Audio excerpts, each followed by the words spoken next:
Alrighty friends, we're going to deal with this engine once and for all this time. So it needs the oil pan replaced because I kind of crunched it when I was lifting it up to put the motor mount bolt back in. And the motor mounts are wore out, so the crank pulley is about that far away from the frame.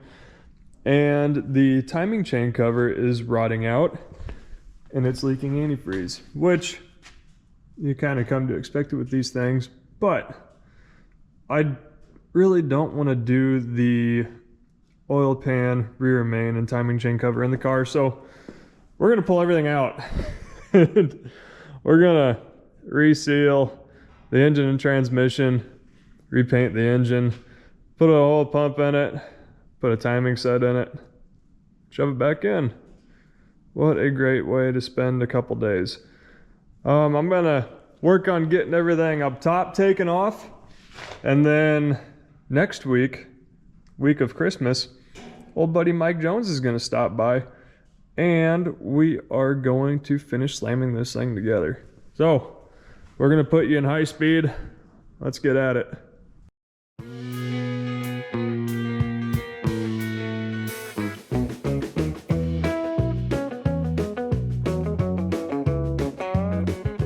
So old special guest Mike Jones and I, we got the engine and the transmission out.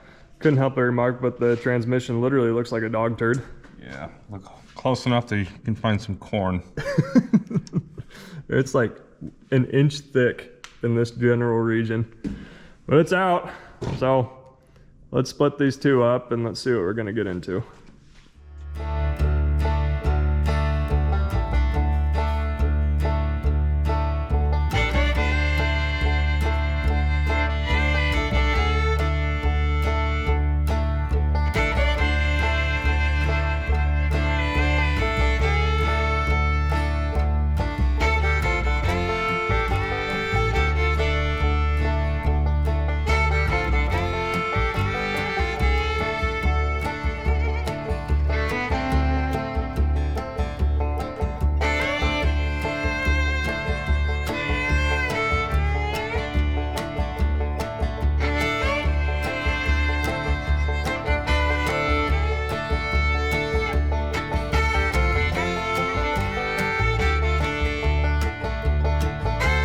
We got new input and output shaft seals in the transmission, new pan gasket and filter.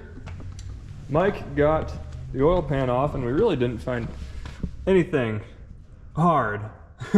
We found sludge and we found what looked like pieces of nylon timing gear teeth. Yeah, like that. It's okay. Nothing hard. There's not a ton of side-to-side movement on the rods. So I think we're gonna be okay. So we gotta get this sucker on the stand. We'll get him flipped over and start taking parts off and knocking freeze plugs out. I think we're gonna be able to live with these. These look really, really good still. Yeah, we're gonna run it. This stuff though, I might wanna address that, especially that one.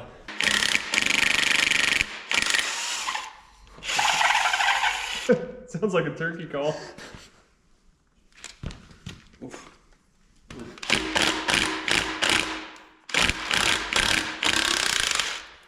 Wowee!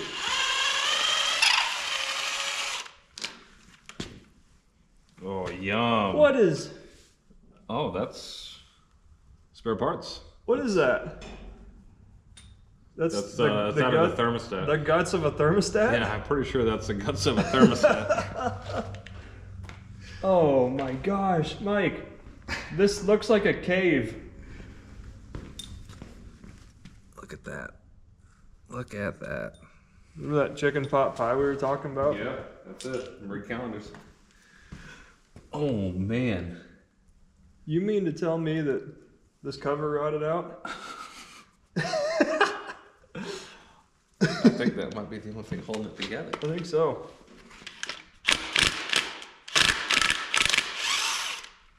Wow. So surprisingly, somebody's been in that before. Yeah, look at the same with that one. They peeled him out with some vice grips, eh? Channel locks. This is the part where I should have been taking pictures as to where those go. We just remember the studs go up there. Right here. Yep, we got this. Yeah. Oh, that one's soaked in oil. It's excellent.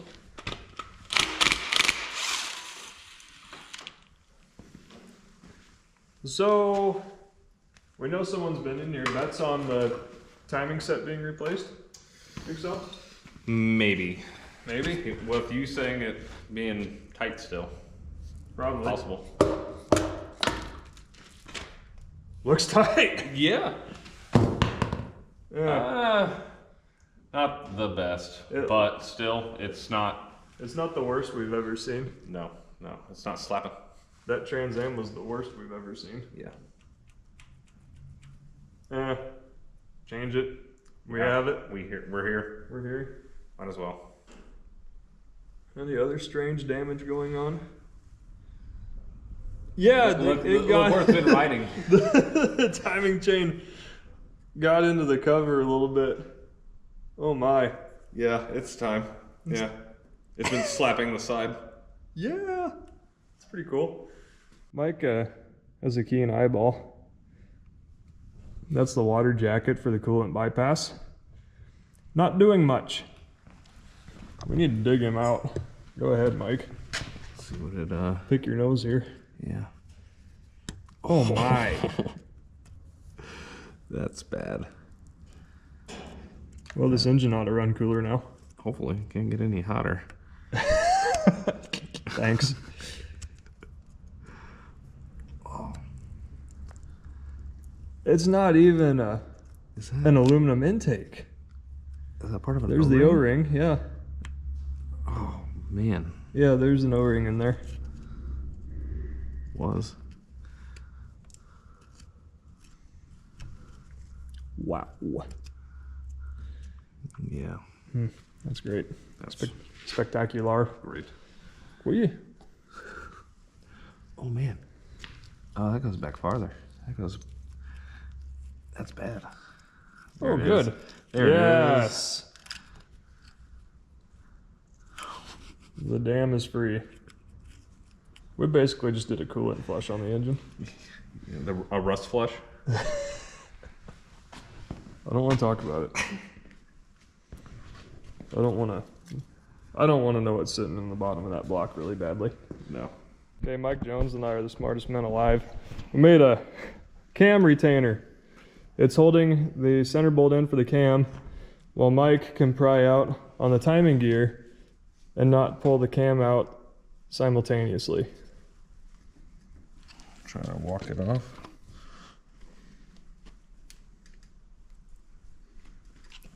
Things are going great. I think At least we can really reef on it now. Oh, yeah, we're making progress.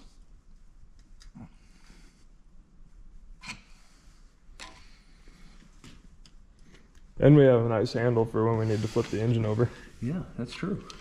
I kind of mounted it with an extremely low center of gravity, so once you start to flip it on the stand, it just wants to be upside down immediately.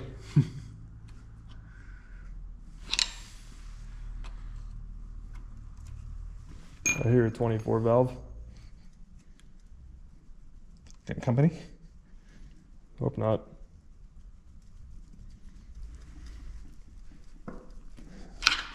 You're gaining. Yeah, it's going. What is this interference fit? There is some interference. It's fucking sure. That's for sure. That's fine. We didn't need that. Maybe we'll get lucky and you just break that gear. I don't want to break it. Try to do things right. Well, this is kind of twofold because it keeps us from spinning the cam too. That's true. Man, we should patent this before anyone else sees it. Okay, this video. Erase that. This video is going to self-destruct. The Rothschilds are going to get a hold of this. Well, okay, that one's got plenty of movement.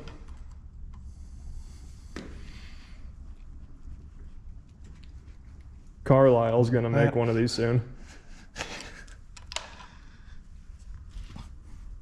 Chinese nationalists are gonna take it over.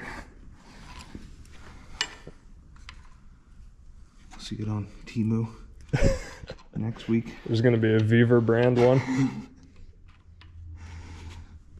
It's gonna be made out of plastic and be one-time use only.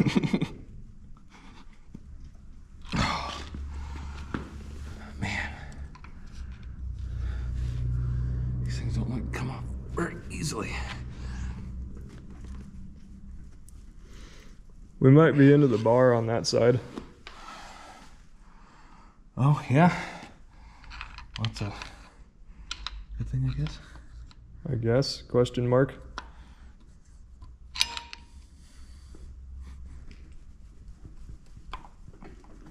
This is exactly what Mike wanted to do on his day off, just throw his back out. Yep. Take time off, they said. It'll be fun, they said. Hang out with your friends, they said.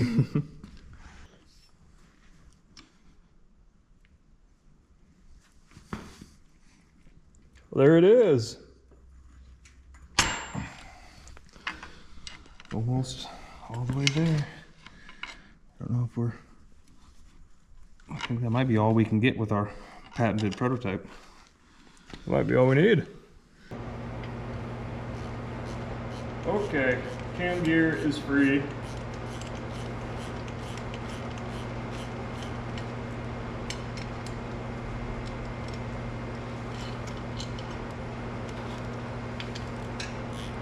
It worked surprisingly well. I don't know how else we would have done it. Without except for the right way. Yeah, without going and getting a puller for this, I don't think we could have done it. The long way. Long way. Yes, there he is.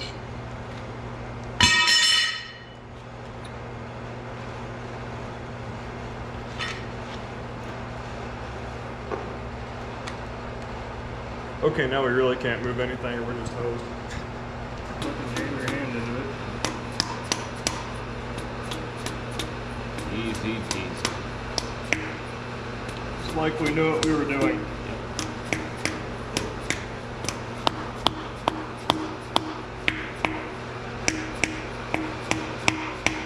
Brother!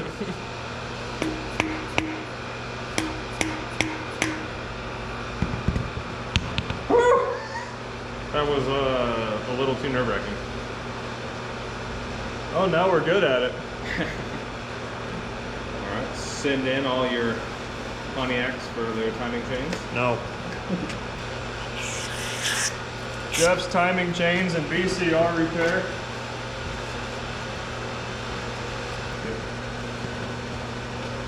See how bad it was gonna be. You know how you were blocking the camera from the brake clean? Yeah.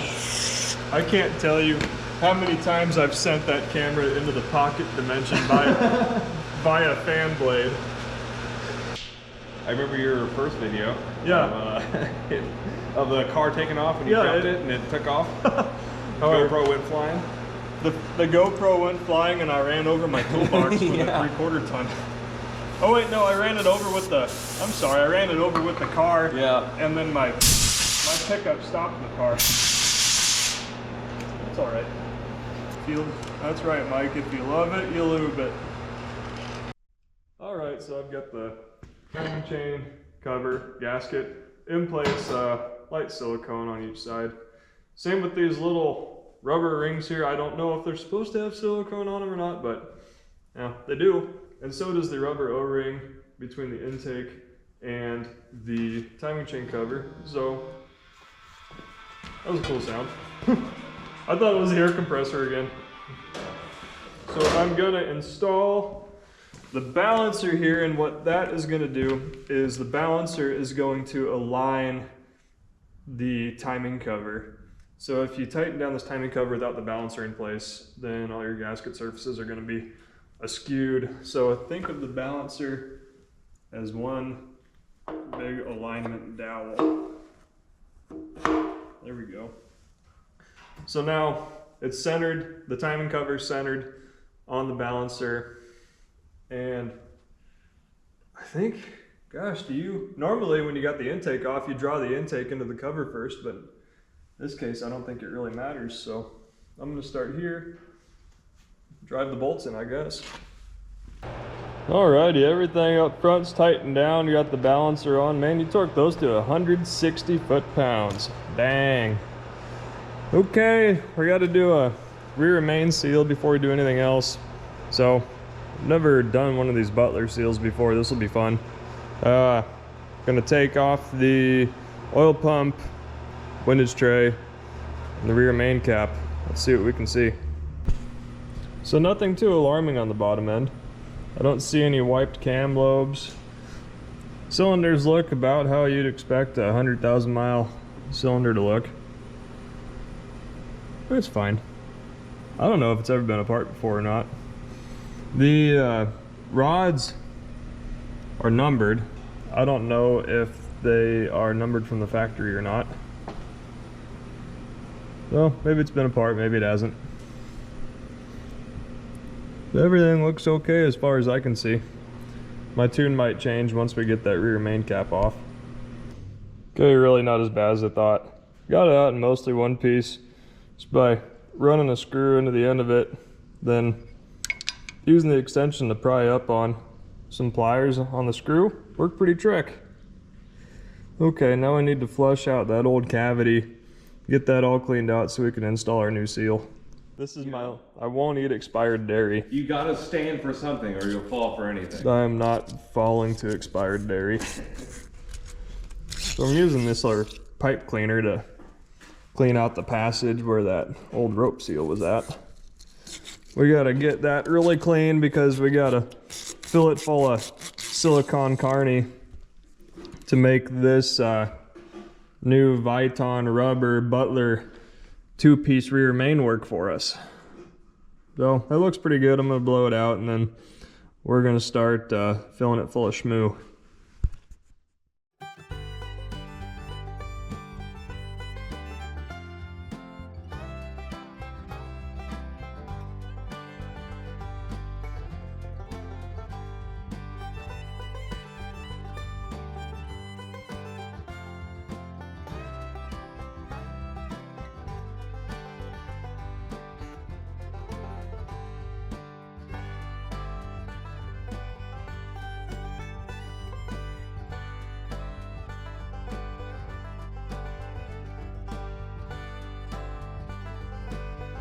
Alright, got the windage tray on, main cap on, oil pump on, pickup is started into the pump. We've got our 3/8 spacer out of washer here so that when we set the pan down, it's going to give us the 3/8 clearance we need between the pump pickup and the oil pan for proper spacing. So that's a neat little trick there. So then once you have your pickup set where it needs to be set, then just make some marks between your pump and your pickup, shove it in, line it up, send it on its merry way, and hopefully never look at it again. That didn't turn out too bad.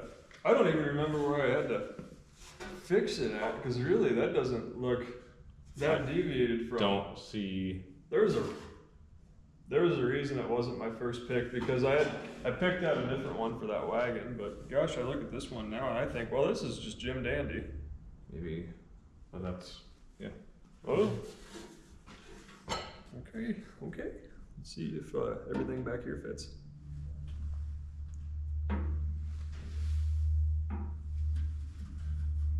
Yeah, all the little alignment tabs back here on the gasket are doing their thing. What do you see up front, eh?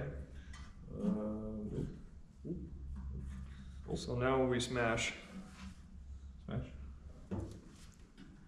Try not to rip the ears off of that.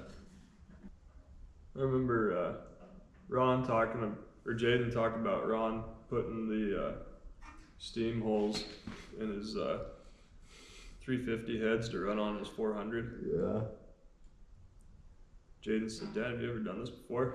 Ron said, "No, but I've drilled a lot of holes." That sounds like a Ron quote. "No, but I've drilled a lot of holes." Mike, What do we do? we've got to drive it all the way home. Finish it the rest of the way? Even though we're not, I don't like the depth, but it's got to go further, and it's got to go into that notch. Yeah. So we probably need to bring this down some. Yes. Bring it down, crow's foot, and hammer. Yes. Oh, special tools. This place was so organized before Mike showed up. Oh yeah. I came in like a wrecking ball.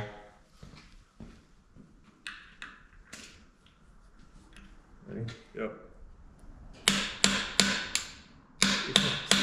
I'm watching the. I was watching the pickup tube, but not my hammer.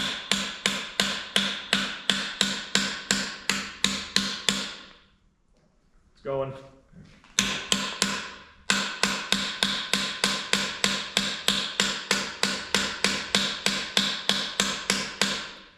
A little more, unless you feel like you're out.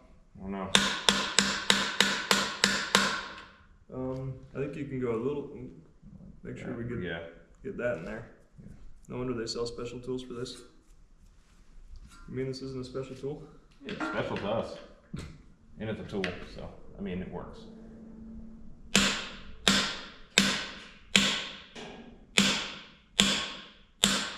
I haven't seen it move, so I think we're in. Yeah, that has to be it. Well,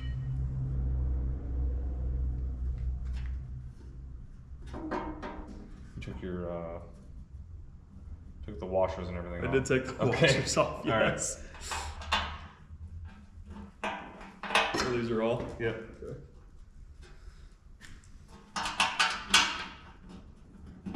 This is a good feeling.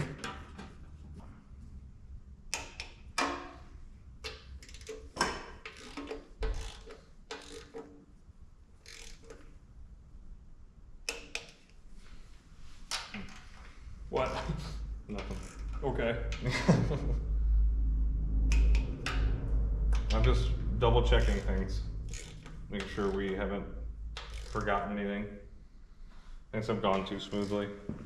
Hey, you remember how we were told last night that there were 2 bolts under the water pump on the timing cover? Yeah. Well, there ain't. I checked. Yeah. Woke up in a cold sweat last night thinking about it. And had to. First thing I did was I found that old timing cover, looked for holes in it. No holes under the water pump. I didn't No. remember. I didn't remember there being one. There's not. We're fine. We're fine. None of that. I'm pretty sure there's 2 bolts under there. Stuff. There wasn't. Ready to ruin your day? No.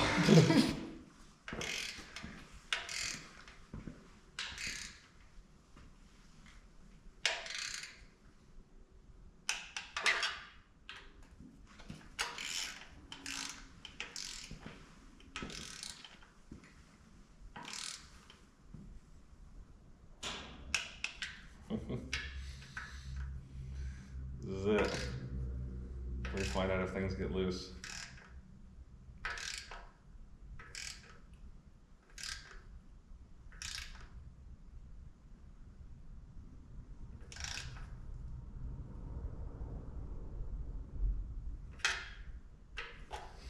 Click. Click. Old Michael and I have been hard at it for longer than we'd like to admit. This thing's is dirty, man. We're getting it though. We're waiting and hunting for the new frost plugs to show up, core plugs, freeze plugs, whatever you want to call them and argue about in the comments. But we're getting the engine prep for paint, and then we've been dinking around on that Trans Am as well in the background. But we're getting pretty close to painting this thing, so I figured we better cover up anything that's semi-valuable and pretty, and then wrap Mike in plastic.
Well, I believe we're ready to drop them in now.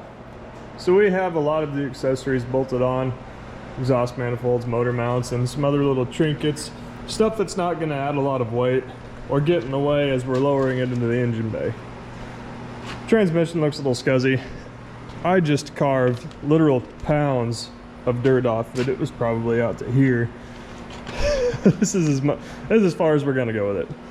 We've got new input output shaft seals and a new filter and pan gasket. So hopefully we didn't create too many leaks by carving the sealing surface off of it. All right, I need to get some stuff cleaned up on top of the car and underneath it, and then I believe we will be ready to drop it in. Well, this is the part where I cuss myself for putting the thermostat housing on too early, and I know it's going to interfere with my ability to tilt the engine, but hey, what do you do?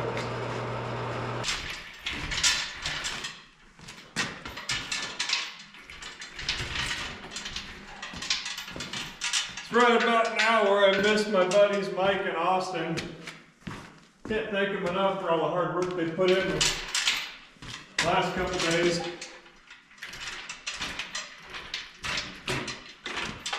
Oh great, I'm stuck in a trap. And on my jack stand. There we go. Okay, now I can go down a little.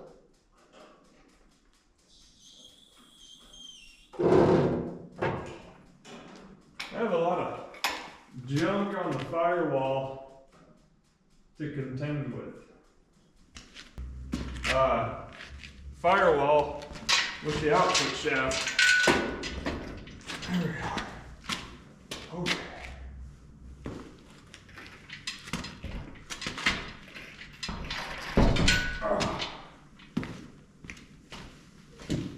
Okay. Get in the hole. Oh wow, there's still ATF in it. We better do this fast.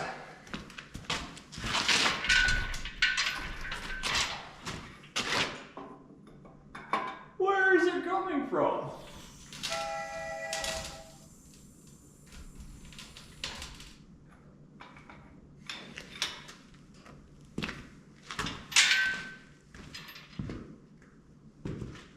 Oh, good.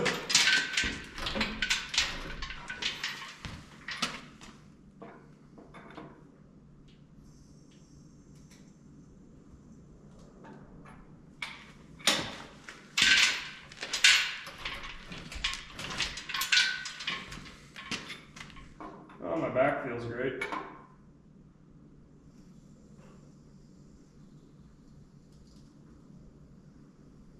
Just sneaking it by. Woo!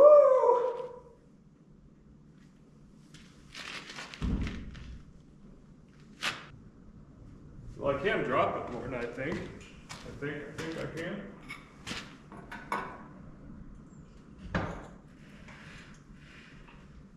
There we are.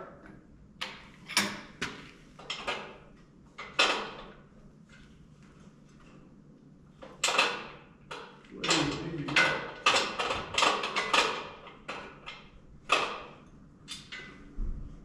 That'll work.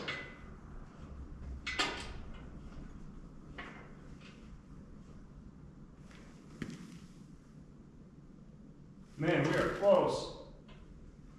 Trying to get the engine the level it needs to be.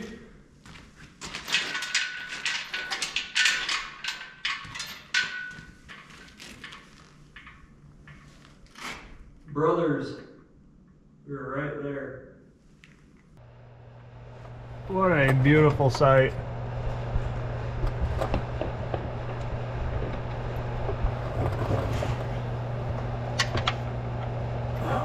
There we go. Get a couple threads in on both sides. Just kidding, we gotta lower it a little bit, but we're right there. Dang it, Mike, we didn't get the top of the core plugs painted. Oh well.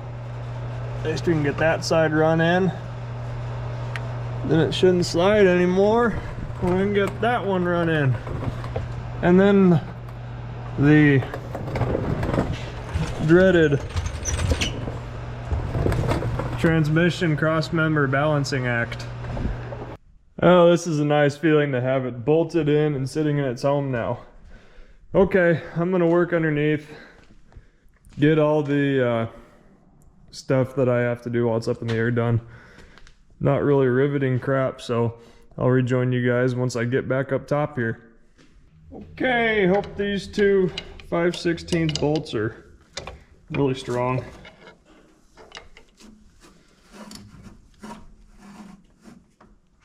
These might be one-time use. Oh my. Can I let this rest against the frame? No, it wants to rest up against the windshield wiper reservoir.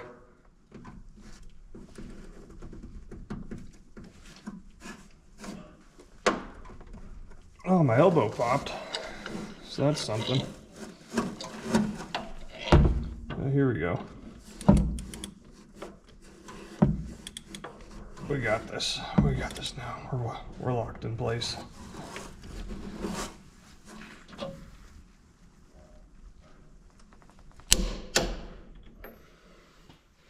Well, the impact, we rattled it to about 150 apparently. We're pretty close. Woo! I love putting the radiator in. Oh, that went pretty well. I think everything stayed where it needed to stay. Still got our little pads underneath them.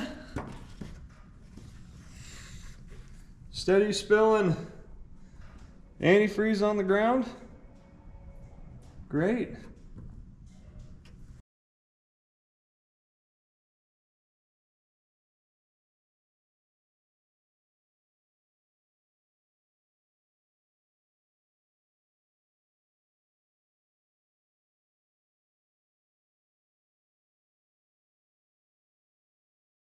All right, pallies, radiator's mostly in.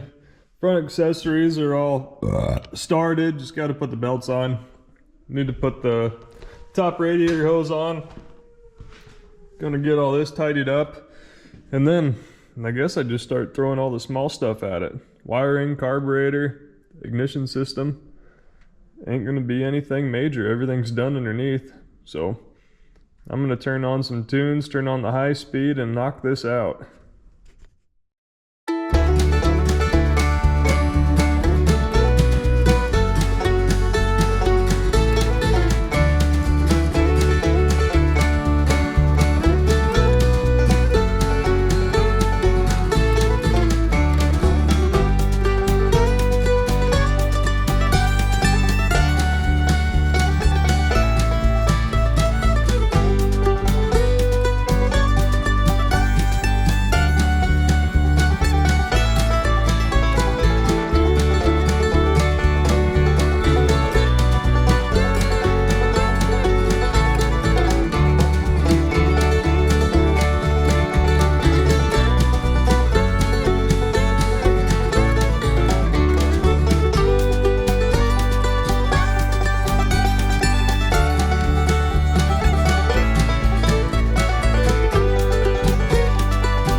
So I've got most of everything tidied up now.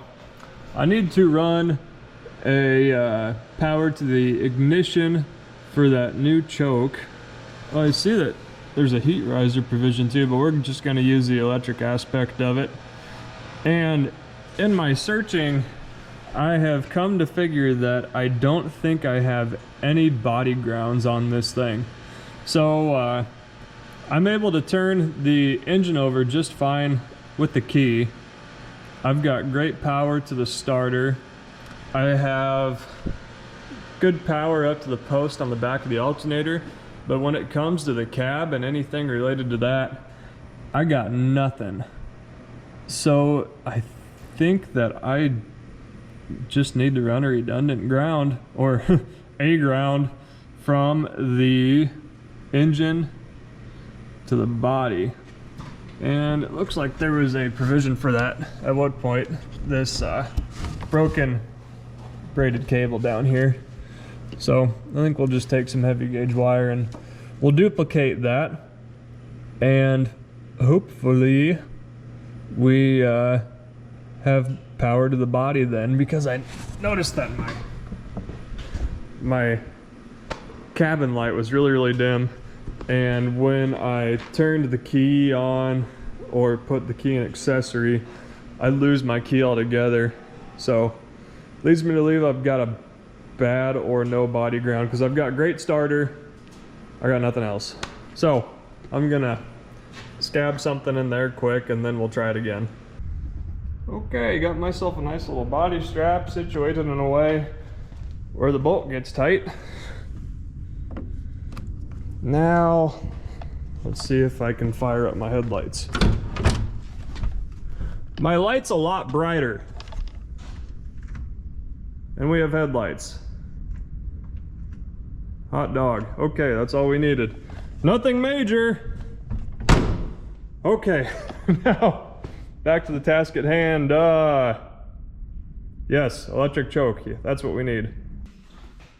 Check out this great old galvanized funnel I got from my grandpa. This should very well last me the rest of my life. So we're feeding him some 20W50 Valvoline VR1. It's got high zinc and it's kind of a heavyweight oil, which we're gonna kind of do that to compensate for the potential looser clearances in this engine, being it's got 100,000 on it. I don't know what the pressure is on it. It's only got a dummy light on the dash, but as you can see, we have an oil gauge hooked up, so we are going to be able to see what the pressure is, and I bet it's going to be plenty.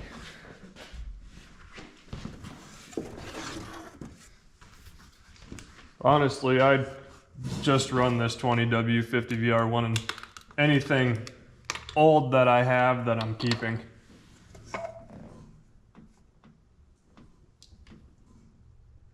Anything I really care about, honestly.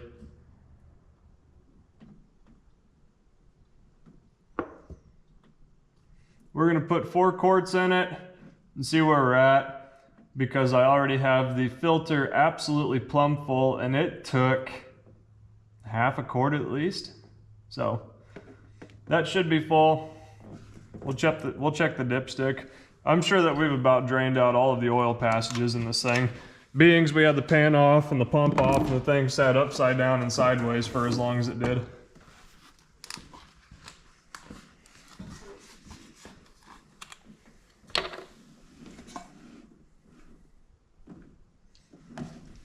And then since I forgot to prime the oil pump, we are gonna let this sit overnight. And hopefully by the time that we go to start this thing in the morning, oil will have made its way into the gears of the pump, which I've got no doubt it will, since the gears are at the very bottom of everything. So we're gonna be fine. I'm just gonna play it safe and make sure that we've got oil on them. That was an overlook on my behalf. I've had a couple of those on this engine. Overlooking priming the pump and then not putting thread sealer on those timing cover bolts. I can't think of anything else I missed though. I think that we did our due diligence everywhere else. Hard to see, but I'm filling the coolant and I left the temp sender out and I filled it up until I got water out of there. So that means that the entire engine should be burped and we should have coolant all the way up to the top of the intake now. So I'm gonna put the sender back in and continue filling up the radiator until I just barely have coolant in the bottom of this reservoir. All right, first thing in the morning, let's see if we can get this old gal fired up and talking. Fill our carb.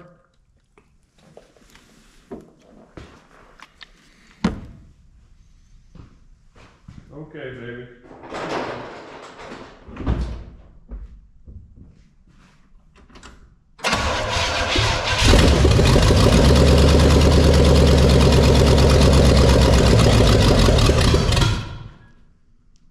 That oil pressure come up. That's good.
I've decided to be generous and fill my own death.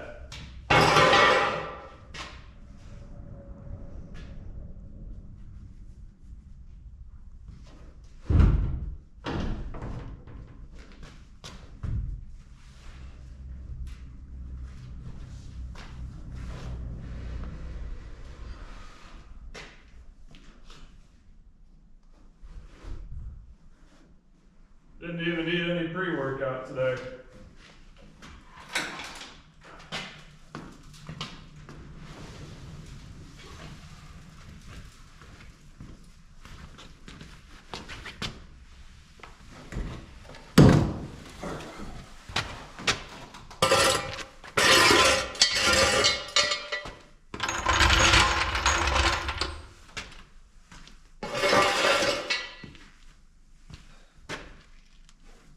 I love doing this part. Good thing I don't care about the paint. Oh, I do, but I don't think I'm going to do anything here that's going to hurt it necessarily. Okay. Here's the big shitty part. Hey look, this hood stands up on its own. I need to lift this hood up and set it on the hood hinges. Cool. Without knocking the windshield out.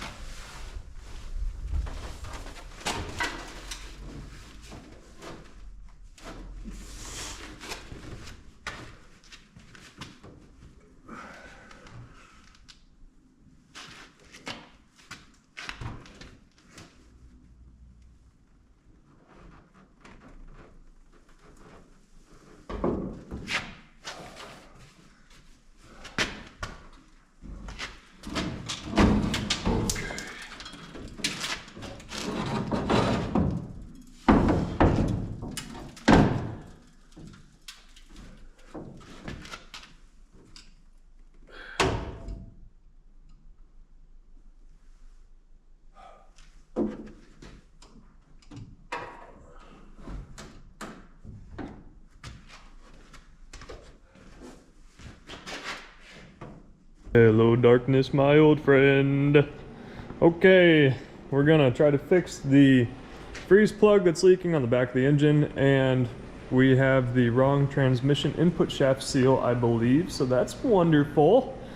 Thank you, O'Reilly's, for not being able to cross-reference part numbers. We gotta get it up in the air. Shameless plug, the 79 10th anniversary Trans Am video is up, and also I think I will have this video up before this one. 63 Pontiac Catalina Coupe, where we took 3 non-running engines and made a car drive. Check it out, that was a lot of fun. Okay, let's get this thing up in the air and let's get that big greasy Turbo 400 out of there that I should have cleaned while I had it out. So I believe I've got everything supported and unhooked. Engine has a jack stand underneath of it, and I think everything else is off. We've got the transmission cross member out. I want to talk about this neat old transmission jack that I bought at an auction. This thing is so old, it has standard headed screws in it, not even Phillips. I don't know if it's a Weaver or what the heck, but it's built hell for stout, and the best part about it is that, oh, there is a tag on it. Let's see. It's about 2 inches lower profile than the hydraulic Harbor Freight transmission jack, which works great, but it's just a bit tall. You usually end up having to take the transmission off of the jack to get it out under the car. It is called the Uni Cradle, made by Walker. Of course, we should have guessed Walker. So I think everything is unhooked. We either need to go forward or backward. I mean up or down with this thing, because it's bound.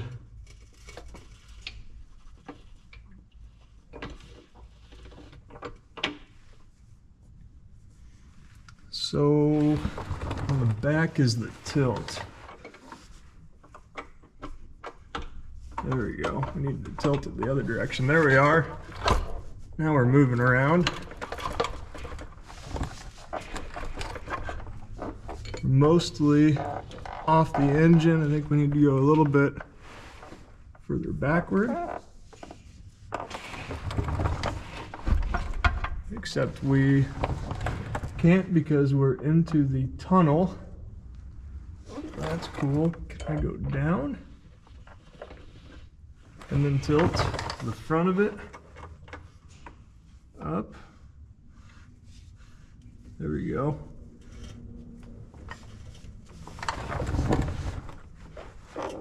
Yeah, this thing has like buttery smooth controls. There we are. And it's really solid on the cradle too.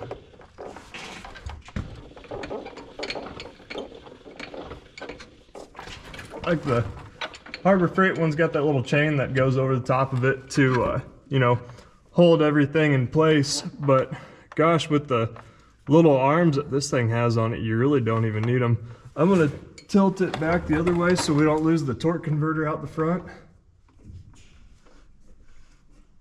That would be tragic.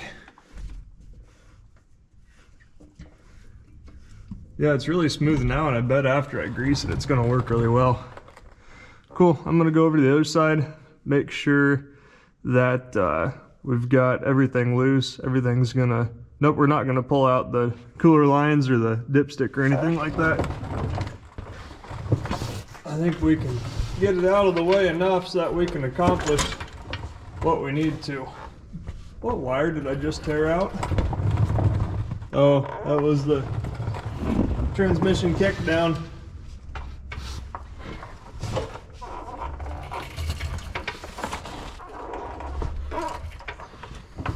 It'd roll a lot better if I had a spot to put my foot.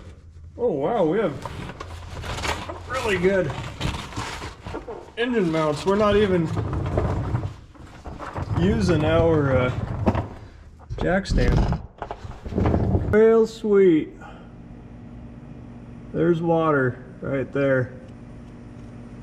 I wonder if we accidentally gouged the bottom of the hole and that's where it's weeping out of. Oh no. No, the cap itself has a hole in it. The water's on top. Okay, well, let's get a face full of glycol and try this again. Bought this a million years ago when I was 18. Wonder if I can just pound it in.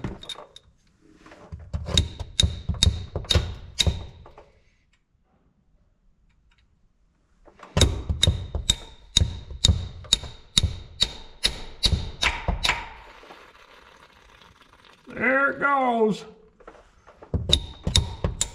Pah.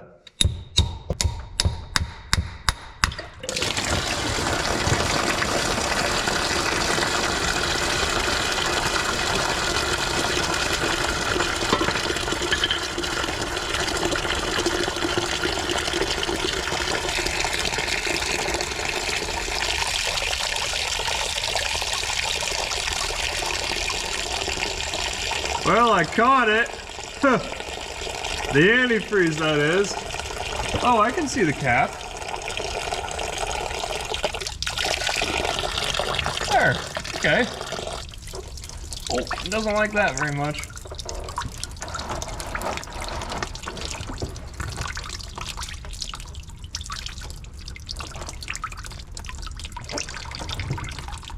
Yeah, we didn't get everything wet. Cool. There we go.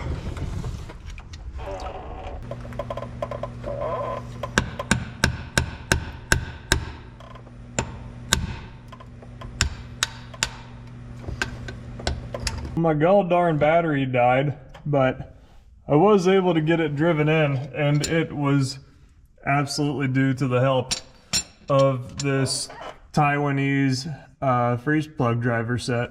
So that was nice. It took a lot of grumbling, but it's in there. Hopefully I don't have to do this again. So now we need to focus our attention on this input shaft seal that was leaking like a sieve, because I'm pretty sure that I got one that fit the dimension, but not the application. So let's pull out the torque converter and create a bloodbath.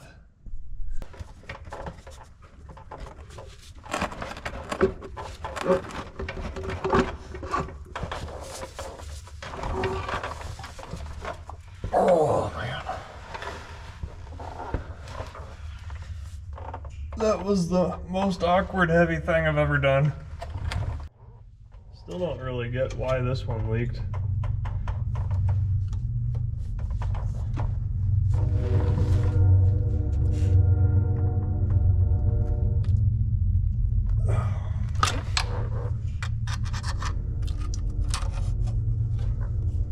Looks almost the same. Oh, not quite, I guess.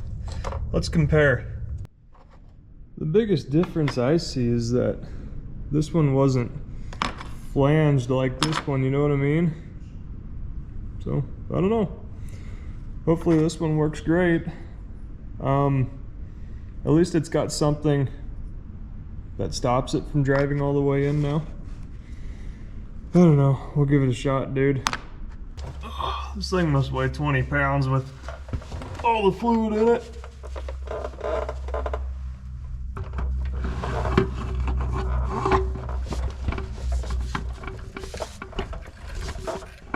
Oh, we're making a mess.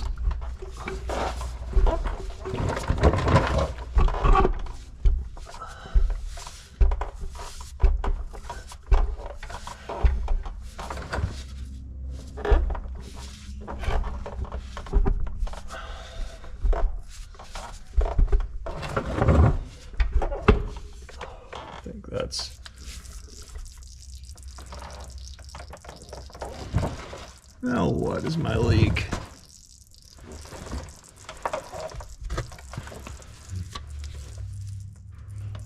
Oh, just a cooler. We're gonna have a mess under here, folks. I think we're all the way in.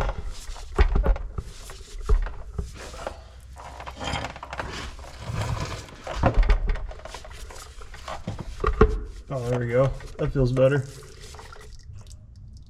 We had the 1, 2, 3 step engagement.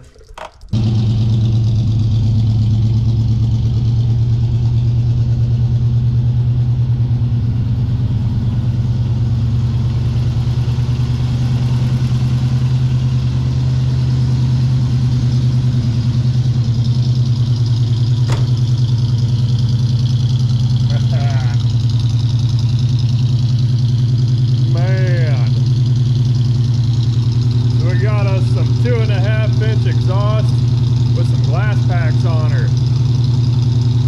Let's go take her for a ride. Oh wait, we can't. We've got some things to fix.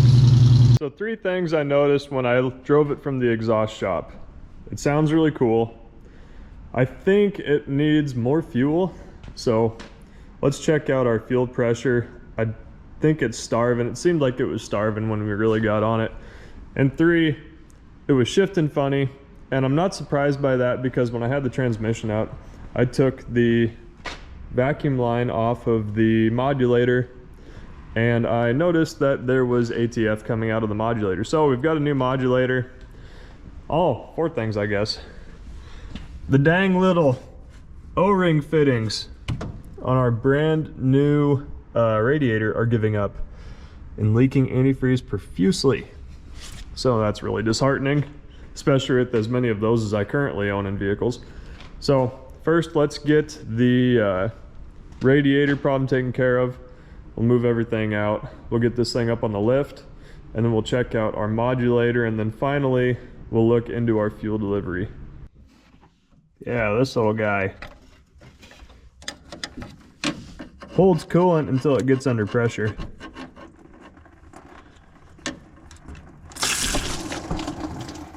Holds more pressure than I thought. It's not hot. I had this thing parked out front of my house yesterday and it was just cheeching. Okay. Well, the O-ring is all the way gone, so let's see if we can find a suitable replacement. This top one's gonna do the same thing. Great. It's weird because it's like it's tapered like pipe thread, but it had an O-ring on it, so, well, I guess we'll put another O-ring on it, an American-made O-ring. See if that holds up. Well, heck, I don't know. It's hot and it's not leaking, so I guess we're gonna call that one fixed. That was easier than I thought. So here it is. Let's see if we can catch in the act of leaking. Yeah, sure enough. Wonder if that explains any of the smoke that we have. Just sucking ATF into a full vacuum port. All right, looks like it's held on with 1 bolt here. We'll get this popped off and see how much falls out of there. Looks like just a 9/16 bolt. Looks like just a 1/2-inch bolt.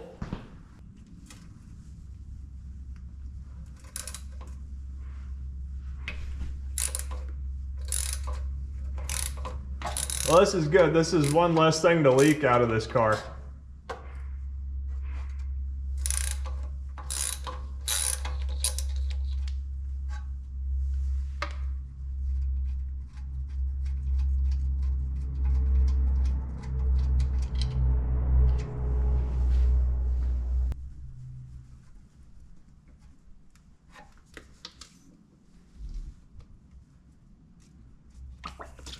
Oh man, good thing we were Johnny on the spot with this. I cannot believe how dirty this transmission was. This was the scuzziest piece of equipment I had ever seen in all my born days. Just trying to get all the chunks out of this recess here where the O-ring is going to sit. With a little bit of emery cloth, I was able to get it mostly dug out with a pick, but I want it to have a smooth mating surface, and there's a lot of gunk stuck in that little lip there. This one looks a little different, but I think they're the same thing. Put a little bit of O-ring lube on there. Oh, we got some pressure behind them, don't we? We do, we do.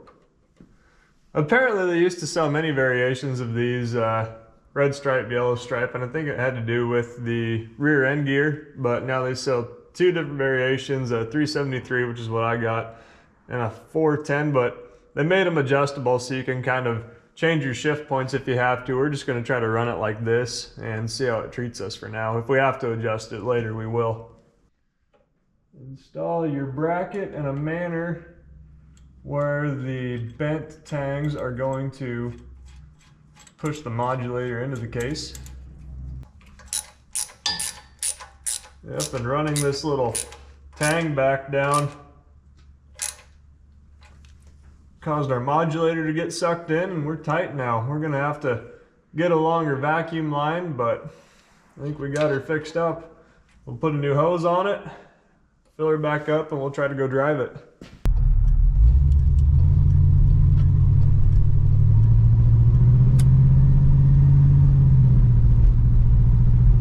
There's second.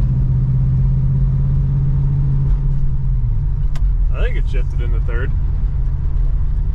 I kind of had to slow it down as soon as it shifted, but I think we got there. Yeah, it's got a really goofy pull, and the tires aren't like worn uneven or anything, I don't think.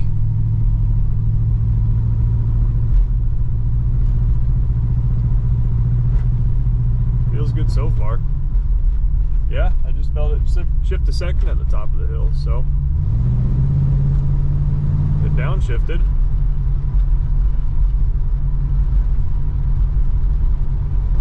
Well, it's a pretty good riding car. I gotta fix whatever's causing this. It really wants to go to the left bad.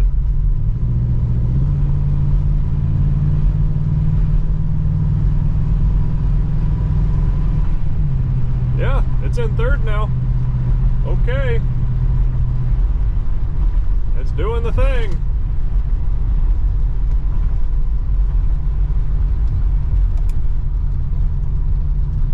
I can't believe all the lights work.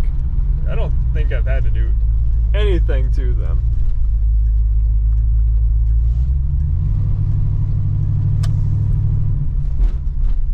Hit it from a stop.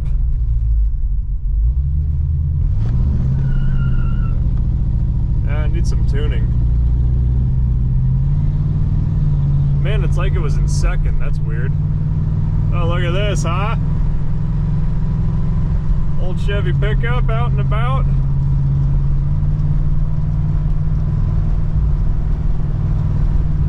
Yeah, it wants more fuel still. We're doing. We got up to 70 there, though. I don't think we're getting enough when we try to get into our secondaries.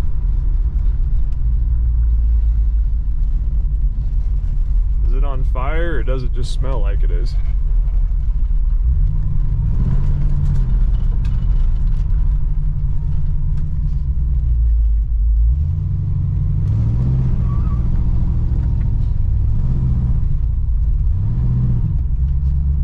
Yeah, wants more fuel.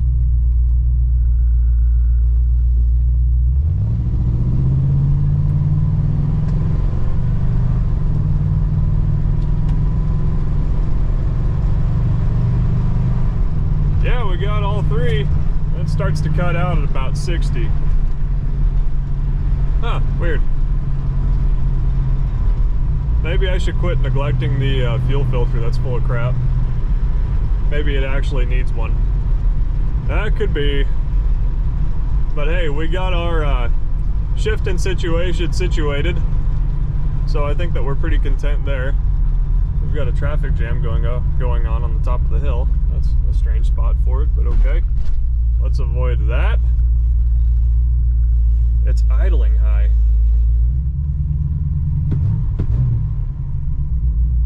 There we go, now it's back down.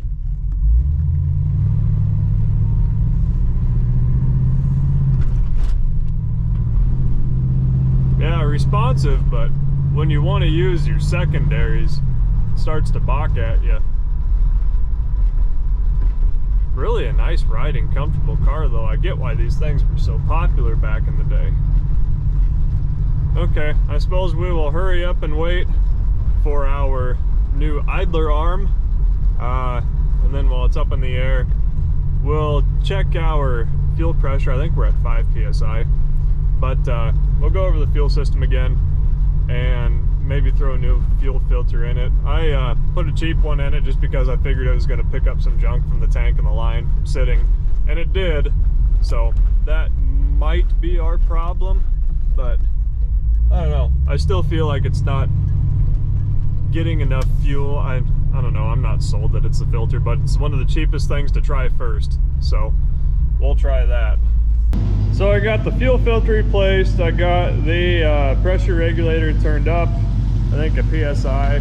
They're at like 5.5 or 6, however high they go. Check the tire pressure. We had a bit of a antifreeze spill when we got back last week. I think that we had some air in the system, which it has since puked out. Took it on a drive this morning. Everything seemed fine.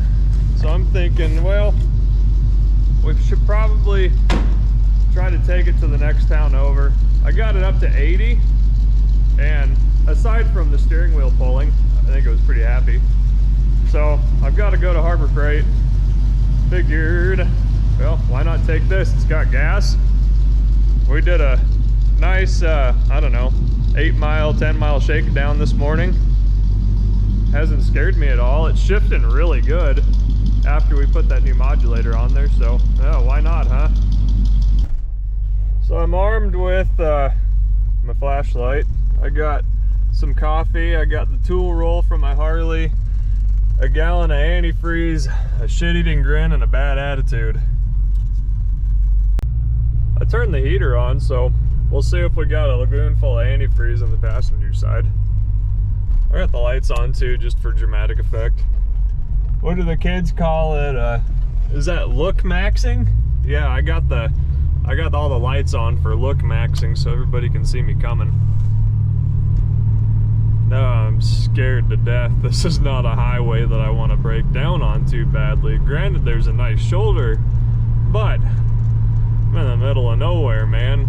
It's kind of cold out and it'd be a long walk back, but let's see what happens. I don't know what is up with this front suspension, but this thing is wild when it hits the bumps. But we're doing 65. Just realized I forgot to bring my fire extinguisher, so a bunch of glycol will have to do if I catch fire. Or I can be an intelligent person and just try to walk away from it. I don't know. Doing 65. We got a mean north wind, so I'm driving into that even harder than I already would be. But I don't know, seems fine. There's like not hardly any wind noise in here. I don't know if I've ever been in something that's so quiet while you're driving it, especially this old man. But I don't know, quite comfy. Oh man, this thing sounds cool when you let off the gas going 70. I don't know, we made it to Fremont. Let's bring her back down to 45 or so. I think my speedometer might be a bit fast. We'll check it with the GPS on the way back, but I have a feeling I'm holding up traffic when I think I'm going about 10 under what I think I should be. Also, my speed minder buzzer needle doesn't work, so that's a bummer. But I don't know, we're doing just fine. Hasn't burst into flames yet. I guess we'll keep on motoring. Well, I don't hear the engine coming apart. I don't see steam coming up from under the hood. All I hear is glass packs, baby. Cool. I went to O'Reilly's and I went to Harbor Freight, and the song Snake Farm was playing inside of Harbor Freight, and I'm not so sure that I'm not either in a dream or in purgatory right now, because there's no way that would ever happen. I guess that my own, what do they call it? Your own timeline? The timeline's hitting just right, I guess. Well, let's boogie on back to old Arlingtonville. As I suspected, it's about 10 miles per hour off. Just about, I don't know, 7 miles per hour slow. So we'll kick it in the ass a little bit on the way home and see how much traffic we hold up and see if we can get it to boil over on us once we get back. But I don't know, dude. So far, so good. We'll get her up to highway speeds, see if it acts like it's gonna run out of fuel. So I guess I really wasn't doing 70, 80 earlier. I was really just trying to do highway speeds. Okay, so it seems to get a little less severe of a gap once I get up to speed. I don't know, I'll just keep in mind that it's a bit slow, but I'm going, you know, 65 plus and I'm motoring right along just fine. Okay, is it gonna diesel? Is it gonna overheat? Is it gonna do anything? Shut right off.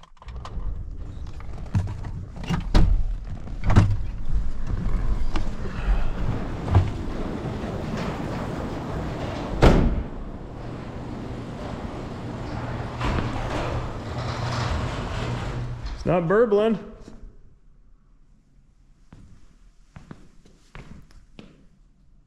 Don't hear anything. Yeah, I think we are past the overheating problems. Okay, so we're past the overheating problems. Transmission shifts, we don't have any leaks. I think we're getting closer to the fuel system debacle. It still just seems like it wants more. But we can dig on that. We need to get it cleaned up.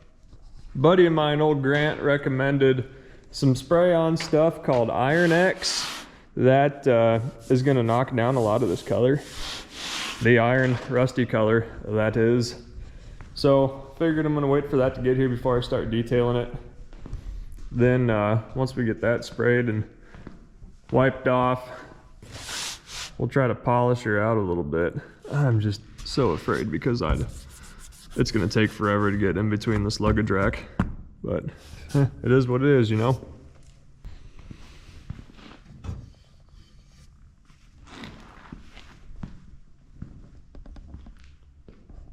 You're thinking what I'm thinking? We got just enough clearance under our pipe vise. So we need to go a little bit right. Golly, I love the sound of this thing. It sounds so boss.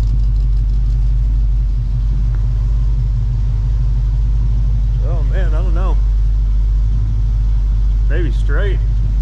Hit her straight on and give her a little love tap. See if we can get it pushed back. Might have to put a 2x4 or a 4x4 in betweens. And I forget that I'm only one man here. Okay, it's either gonna work or we're gonna break the grill out.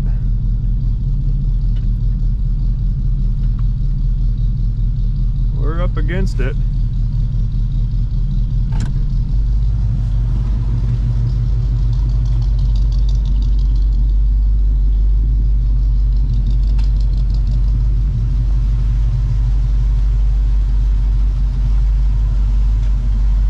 I want to do a little bit of a running start, but I'm afraid that if I do that, it's going to slip off to one side and we're going to end up banging up the entire side of it. I really don't have a flat spot to go up against, you know what I mean?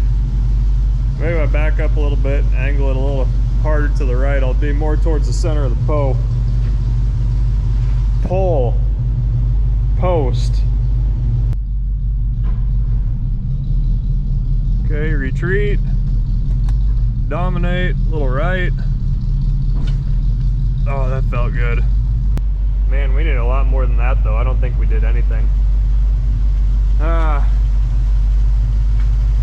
kind of need to hit him down lower. Let's get creative. When I screwed those together, I wish I would have done it evenly, but I think we'll back up. We'll take a run at it and see what that does for us. I don't like doing this without somebody here, but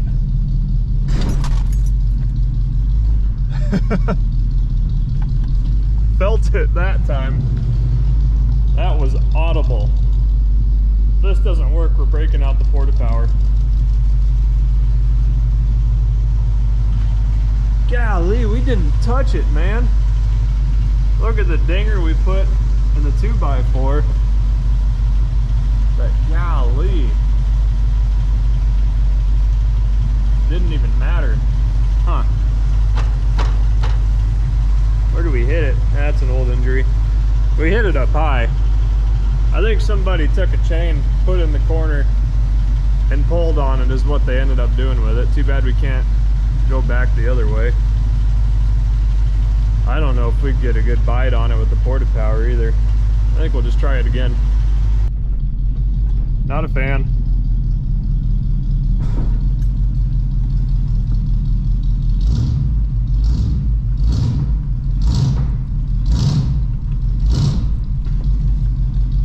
I don't want to take the building down either.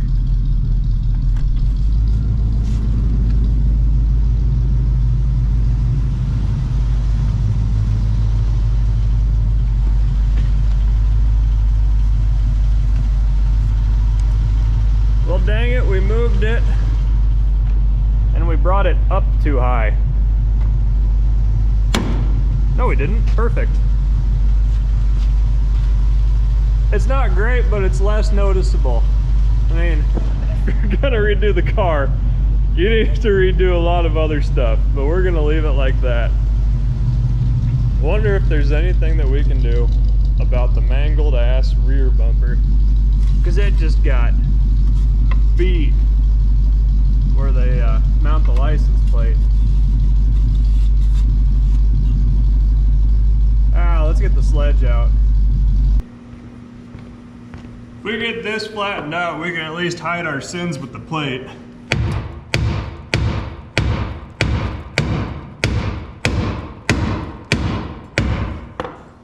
That is incredibly solid.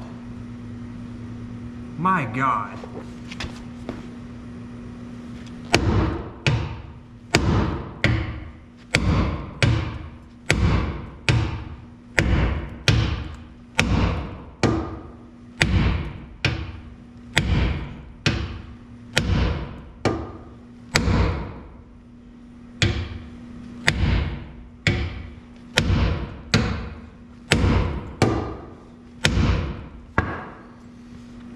Oh, we're gaining. We gotta get it flattened back out like it is over here. I think I knocked about 5 pounds of dirt out of the bumper.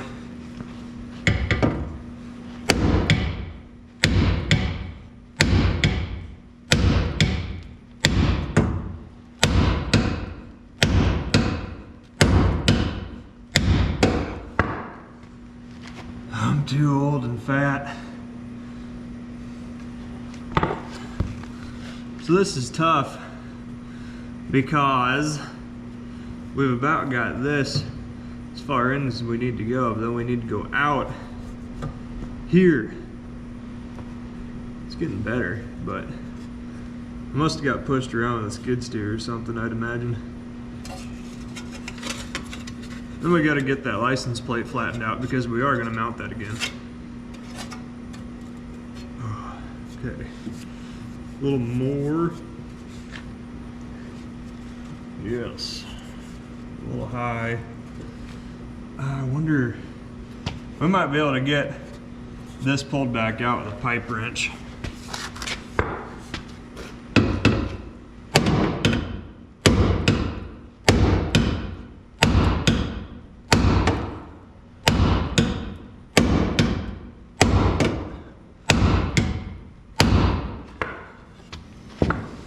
Let's try that, huh?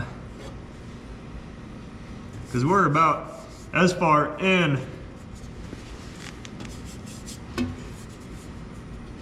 Yeah, we need to pull them out some.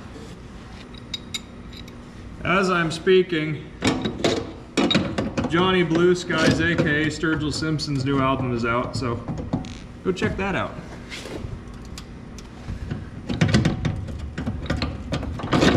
It's pulling it, but it's not where I need it to pull it. I need it right where this rubber donger is. Oh, doggies. Don't scratch it now.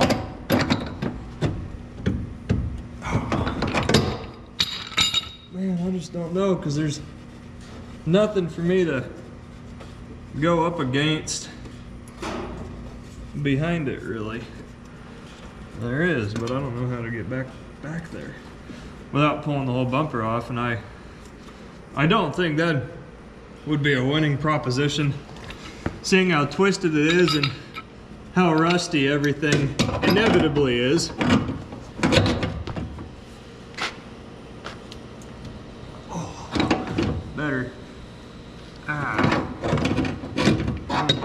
don't have a good pry point.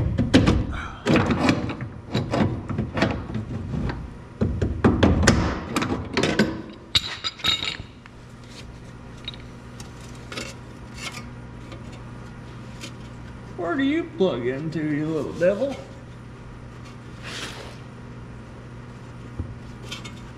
So this is coming out of the light.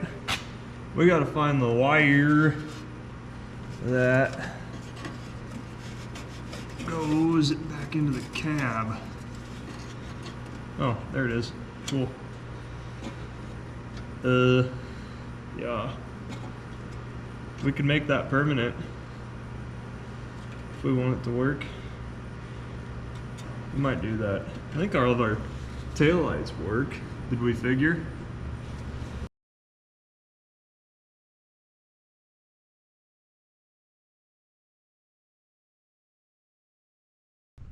Well, there we are. It's not perfect, but it's better and it looks like it belongs there.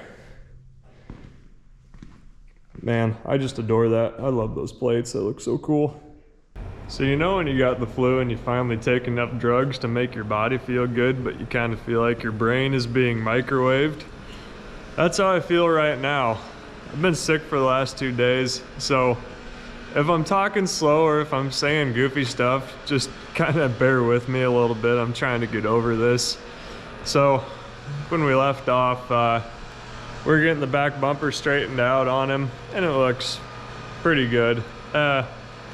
The license plate hides a lot of the damage. I was noticing when I was driving it to town the other day that my heater wasn't working, and then I remembered, oh, well, it's because I don't have any of the vacuum lines hooked up. And I think that there's a vacuum diaphragm that allows the line to the heater core to open so that coolant circulates, and I don't think we've got any coolant circulating right now because we've got no vacuum to any of the heater controls. So I guess let's try hooking that stuff up, see if it works. Ah, yes, this little devil here. And then we've got this rogue vacuum line just chilling out.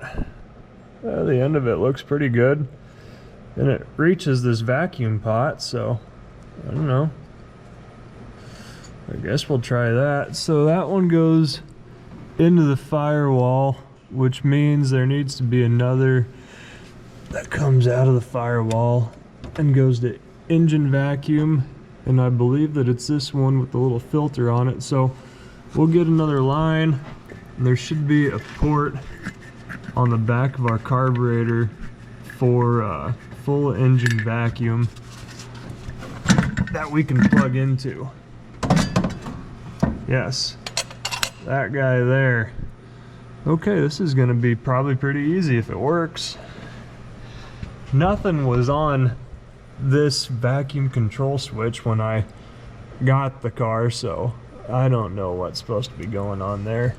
And then we've got some other stuff over here,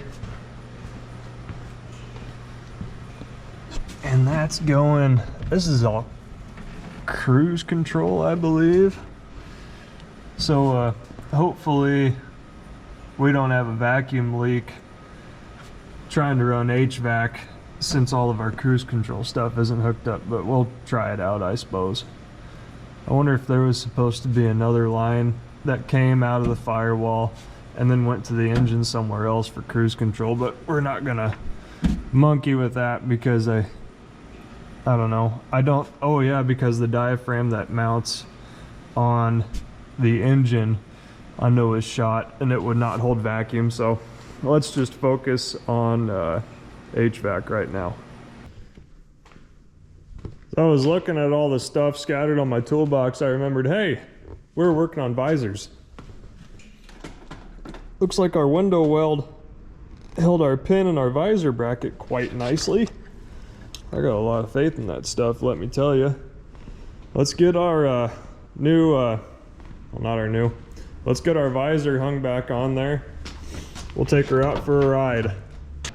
Got the visor put in, and check out the plushness. Like, we've got padded A-pillars in this car. That's something else. I never remember seeing that on any other GM vehicle. This is gonna go three ways. Either it's not gonna work, or it's gonna work and the heater core is gonna be bad, which is, I think, the most likely scenario, or everything is gonna be fine. But I don't think that heater core is gonna hang in there, friends. Hey, we got heat now. Cool. I don't feel any wetness on the bottom of the heater core box. I don't know. So we'll drive it around a bit and see what happens. The heater is burning my leg, and I don't see wet carpet yet, so these are all good things. Man, I just adore the way this thing drives. I'm gonna go check out the mailbox, see if I've got that new idler arm there yet. And if so, hopefully we can fix this alignment debacle. Hey, check it out. From tomorrow to make sure, but orders have declined. I just need the antenna. Well, I'm still waiting on parts to get here, so in the meantime, polishing some chrome. I'm using WD-40 and double-aught steel wool to get all the grime knocked down. Now obviously this has some road salt on it, but it's also pretty dull underneath it all. So this WD-40 and double-aught steel wool does a pretty good job at bringing the shine back.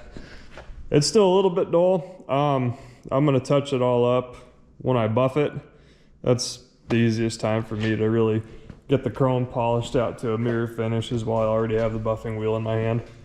I'm gonna keep at it. I got the back bumper looking as about respectable as it is going to get without a second pass. It had a bunch of tape and some old stickers and stuff like that stuck on it, but looking all right. You know, from 20 foot, aside from, you know, that little panel there, you're not gonna be able to tell that that bumper is not perfect.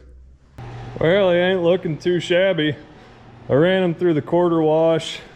We're gonna buff on him a bit.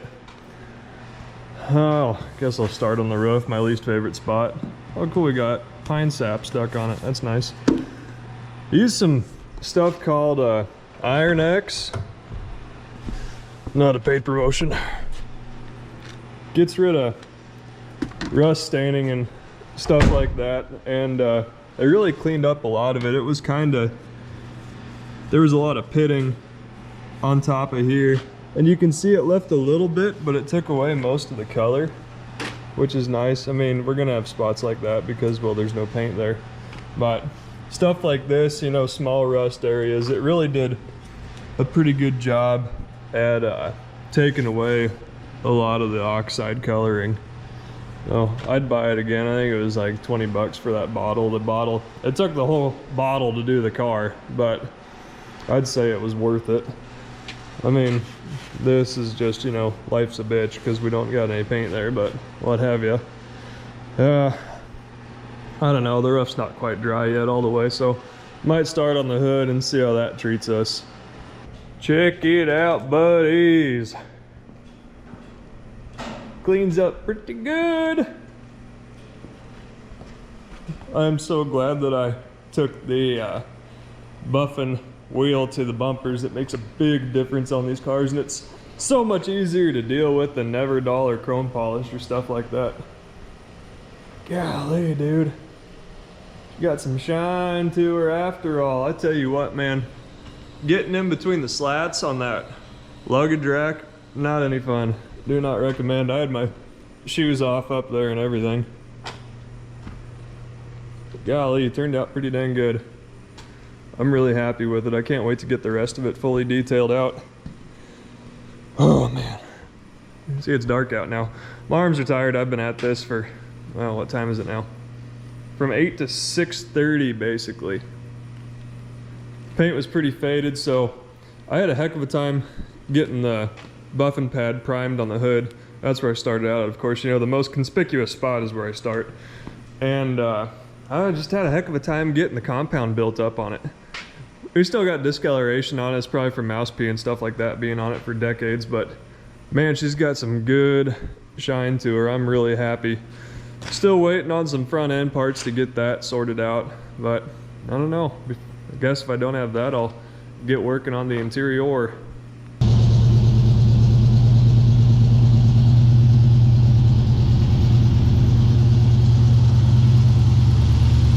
Kinda in love with it now. Finally, huh? It's been a long, hard road, buddy. But she's looking good. She's sounding even better. Well, check them out. Got them all dolled up and detailed. Man. Look at them in the sunlight. Isn't that beautiful? What a sharp car, man. Still got some work to do, but kind of ran out of parts, so figured detailing it was the next best thing. Now I just need to try to keep it clean until I can list it next week. Yeah, this interior turned out way good. It was a pain to clean because it's such a giant vehicle, but well worth it. All in all, the vinyl's in really good shape. If a guy was to keep it, it'd probably need carpet, but honestly, everything turned out really well and cleaned up beautifully. I couldn't be much happier with it all, but we still need to do some front suspension work. I ordered an idler arm. I don't know if it ever shipped, and we figured it needs a lower ball joint on this side. The wheels kind of cambered in, and I'm wondering if that's where our pull is coming from in our steering. I hope so anyways, because suspension parts of these cars are not easy to come by. I'll tell you what, guys, this old wagon and I have had some ups and downs. So let's recap. It went from locked up to broke free to kind of running to seized up, broke free again,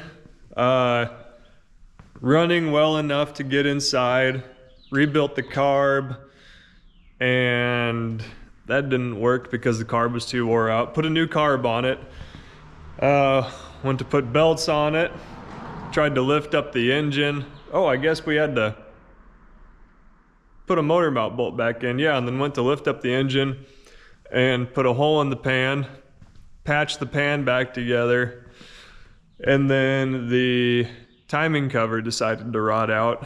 So that's when we figured, well, hell, we're pulling it, we got holes in the pan, we got a rotted out timing cover, which is probably gonna fight us. We've got exhaust manifold bolts that didn't want to come out of the manifold, so that was just kind of, you know, the final straw with everything. All of that coming together led to us pulling it, and what did we do? Put a rear main seal in it, an oil pump, a timing set, and gaskets. Really glad that we did that. I think the timing set probably helped a lot when it comes to how well this thing runs. Probably should have pulled the heads off and lapped the valves like we did on that red 63, but I might work that into my repertoire from here on out, because that 63, you know, despite the engine being tired, runs really good. I mean, it runs like a, I don't want to say sewing machine because that implies that sewing machines make noise. It's probably the smoothest running engine that I own, I would say. But thanks for sticking with me. Oh my. Thanks for sticking with me on this part 2. This wagon's been a lot of fun, and I'm so glad that I got an opportunity to purchase this thing and bring it back to life. We got more wagon goodness coming up with the Black 65. The machine shop is working on it again, working on the engine again. So hopefully in the next month or two, I have everything back. He's got all the major parts, all the major components for the engine. At least the entire rotating assembly. He might need some stuff for the valve train, but all in all the important stuff is there. So thanks again for watching. Hopefully, like I said, we'll have the Black 65 up and moving pretty soon. I know you guys haven't forgot about it.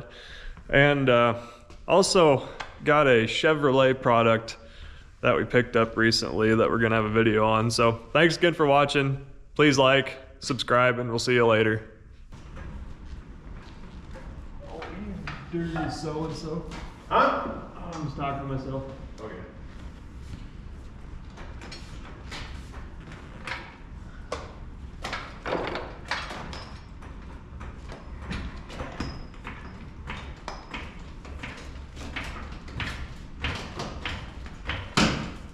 That sounded nice.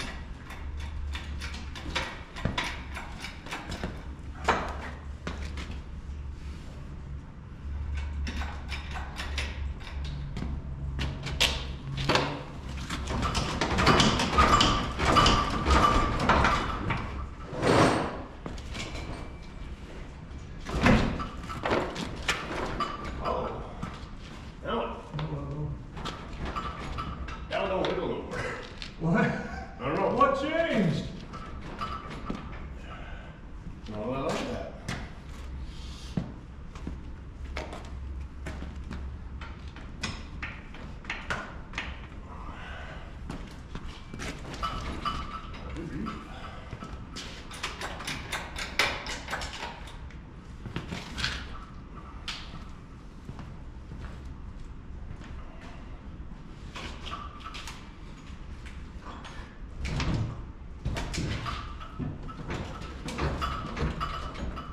What the French toast?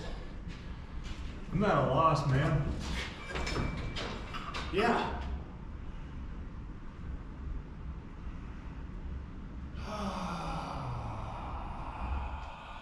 Why do bad things happen to bad people? This little thing called Carmageddon.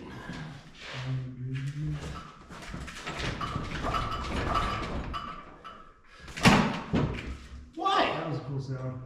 I looked, and all those freaking balancing bolts are out. I mean, I knew that you would never miss anything like that. And we checked. I thought all I had to do was take the torque converter bolts out. No. And here you are just playing gloves everywhere. You need a white Bronco. Nothing doesn't fit. You pull. Okay.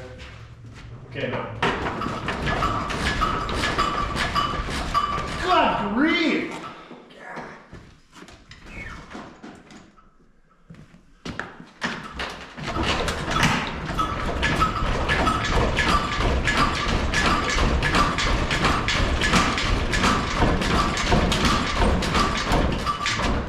How? I've never fought so hard in my life.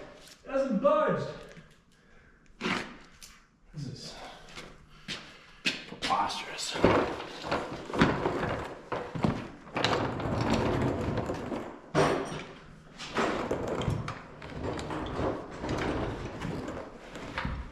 The pan looks different.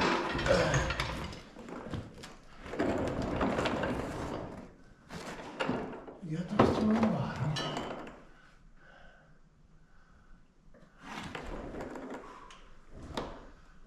You got the two on the side. Yeah.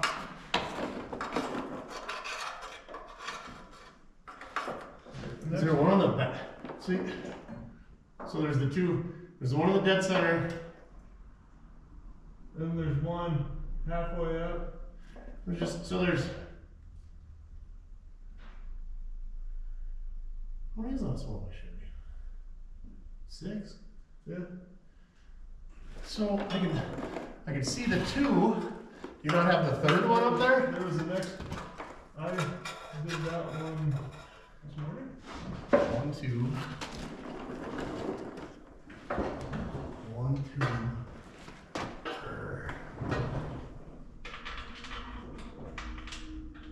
Is there one ready, one there? One side's got one there, one's missing.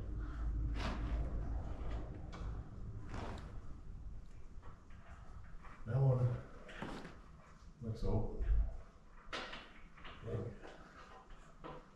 Believe.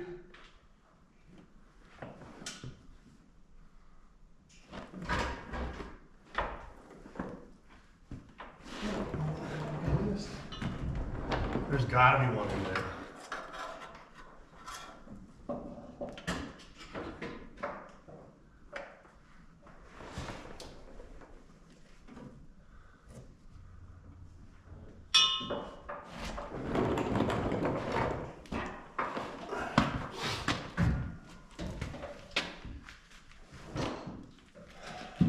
Yeah, that one's open. Whoops. Sorry. All right.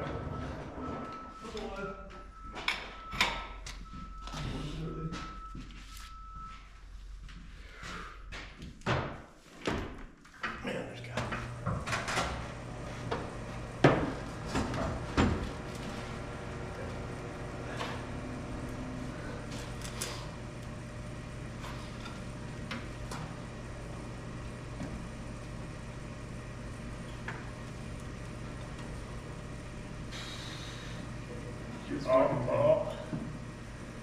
It gets congested back there.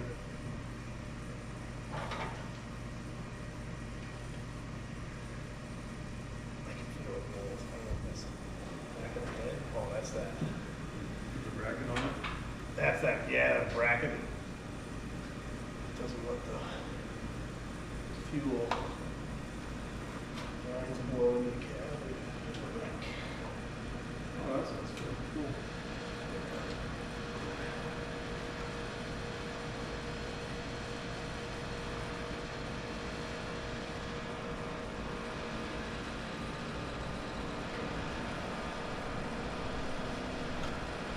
There's gotta be one in there though, doesn't there? Wait, look at this.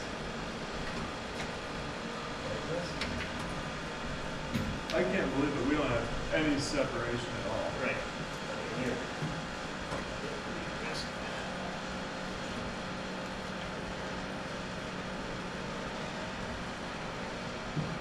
You got a 15mm ratchet.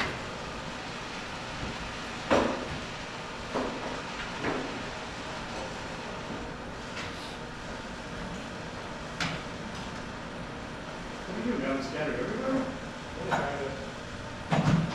Stubby. Let's see the stubby. Here you go. Ow! Fudge! That sounded We're solid. just whacking you right in the elbow with it.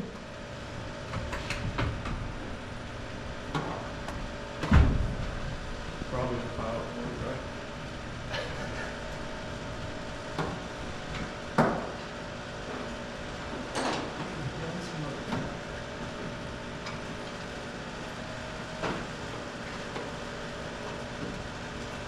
And one.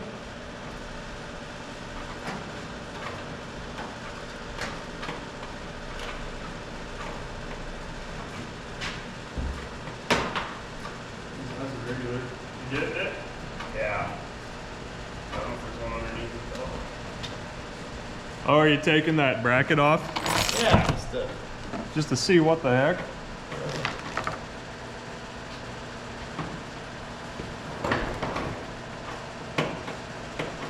that wrench is probably on the bell housing bolt that needs to come out. Yeah, it's probably on it still. I meant to take it out. You know. In the phone ring. Somebody was like, hey, can I use your shop? I'll go down. I made a bad purchase and you need to make it better. Come pick me up at the Omaha Club. It's right across from Jurassic Club. You're gonna have to edit that one out. What? Can't even talk about the Omaha Club? Peyton Manning was talking about that. Omaha! Omaha! I forgot about that. Why is there so many threads? to the head? It's a long bolt, man. I don't know how to do it without you. My position here is really good operator. I like just hanging the tools. Especially when I can't find them. Yeah, what the fuck, eh? Is there not a nut on this thing? What?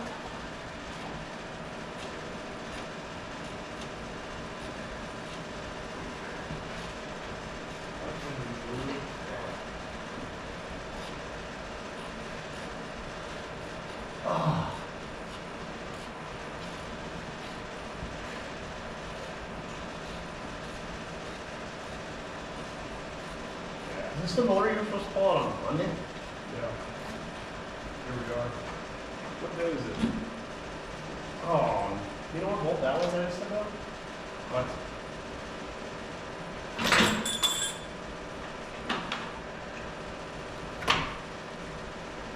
This was easy to get to.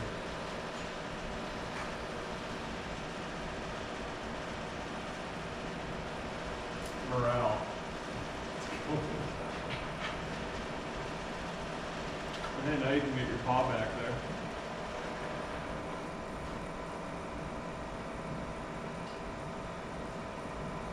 I want to have forgotten one at this It point. has to. I don't know what else.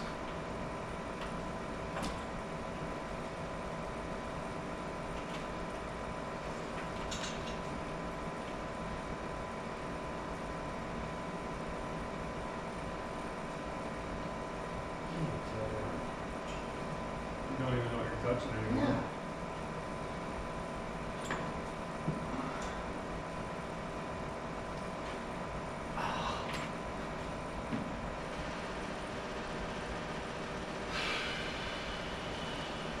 Take that bracket off back there?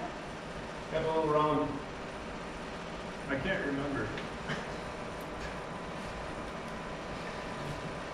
Maybe that was the hole that I had that bracket going into. Yes. Yep, I can see it now. You got it tipped off to the side.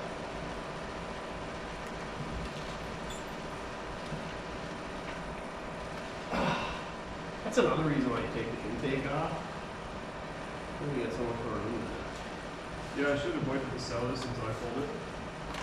I would have told him.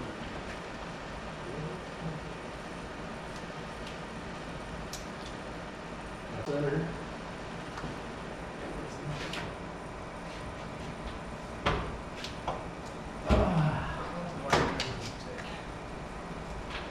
Well, we put that bolt back in. Yeah, I ain't like man.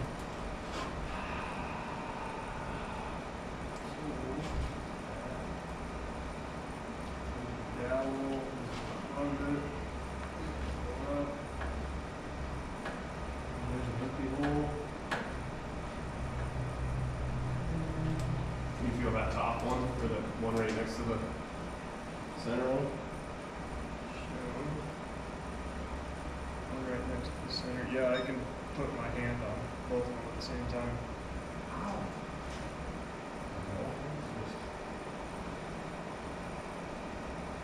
I forgot my ass kicked so bad. You don't have any saws all the way, but Got some cowboys. ooh, hold out on me.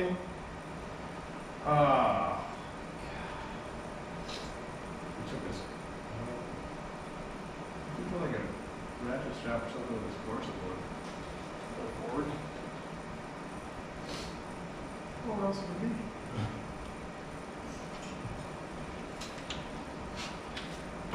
Why didn't I just let you push it out on the street when it's mine? Who's the best way? Nice guy. Not going to appreciate it. You go ahead and stop in anytime you're Yeah, ready to do that. very worthwhile.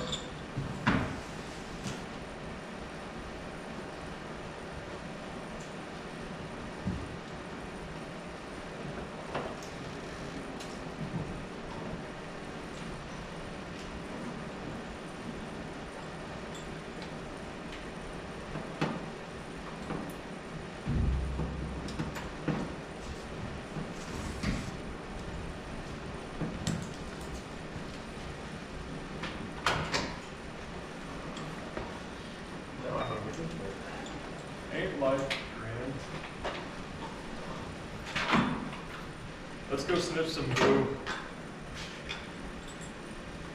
Oh, that's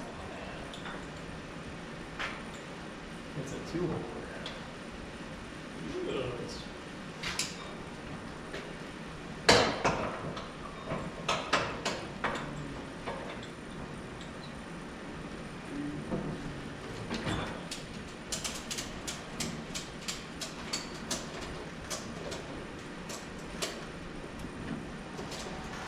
Core support ones.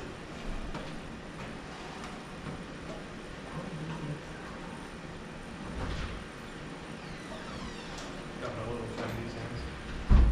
What's up?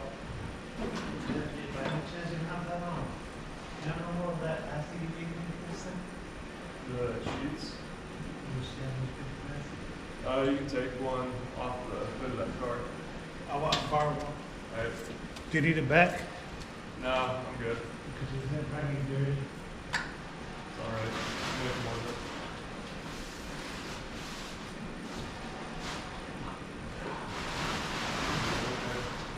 Feel better. Yeah, right.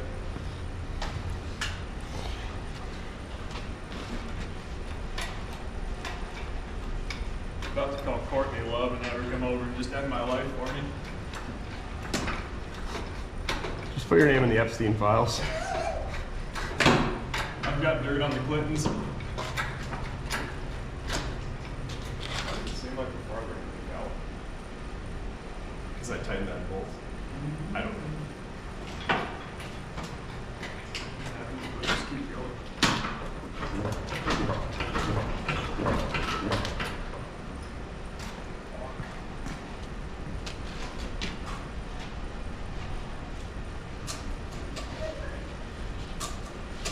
Yeah. Yeah, what? That core support loves it.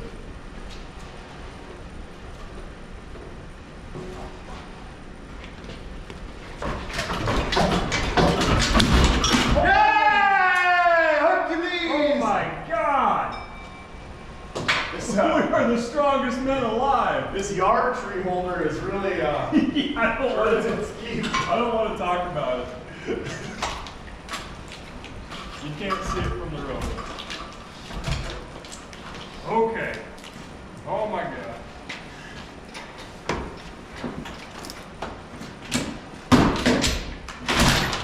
Bam. what was that? Plastic, we don't need that. Good thing we cut that towel.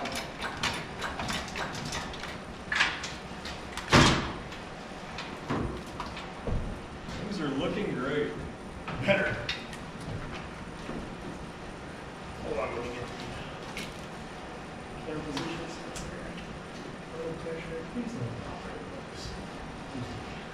Doing I hard know work. that. Oh, the animal hospital is next door.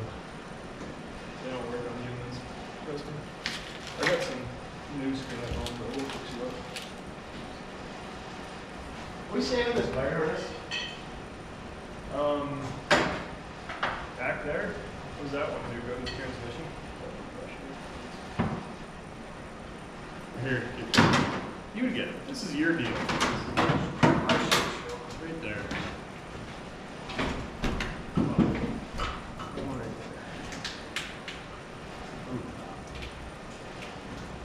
No, I got that one. Oh, The one that's above it. Over to the right.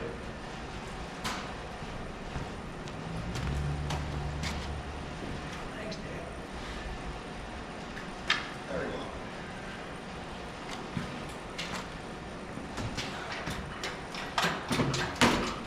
okay. Bolt what? Breaking things? Not yet, no.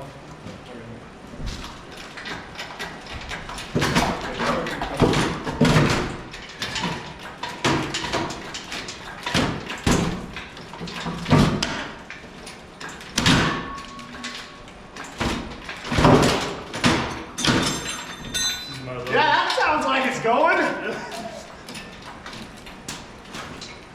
Oh, it's just a harness. Where does that one go? Transmission? Nowhere anymore. It used to go Good, we don't have to unhook it.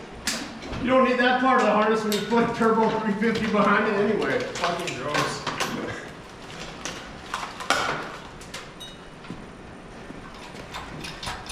That's the other part that's nice about having a second person. Wash the other side of the engine and then run the cherry picker. This thing needs a handle on the back. You got your hands on the handle. Needs a love handle. Love machine. Alright, can we work on something cool now? Yeah.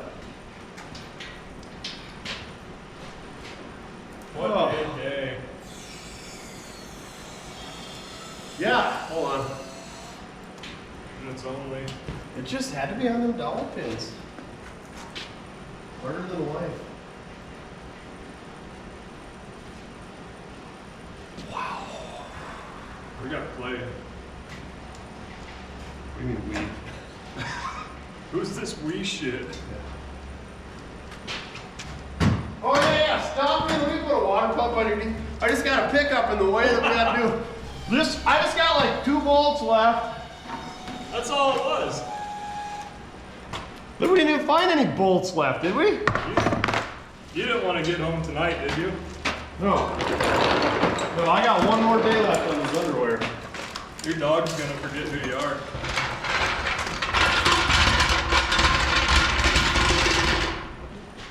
We're gonna go hang out with Wayne on the He would love that.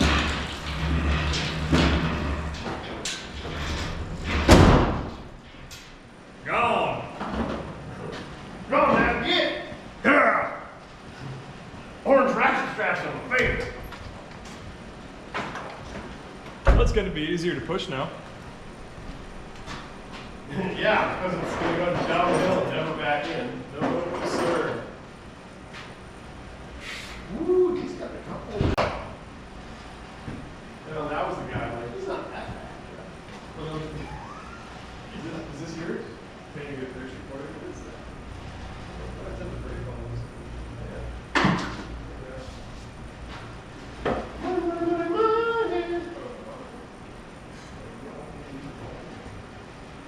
That's the case.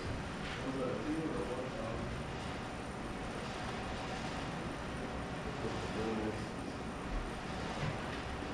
Alpine! That's where the red light will go. It's all for that, you know. You want to bathe?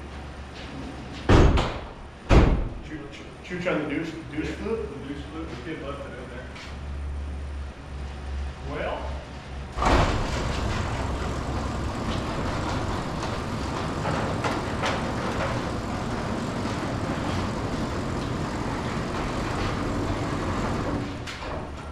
Ghost ride the whip down the street. What does that go? Everything's real fun until it's not. Is that the point we're at now? The FU and fun. What is the word? What is the terminology I'm looking for? Are you losing it?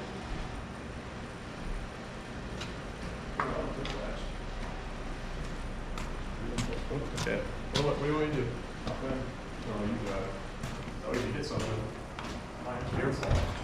Oh, take the block off from behind the wheel. If I hit something, I'm just leaving it. That was not. Oh yeah, floor dry, good traction. Really, we got the 1 car driving by?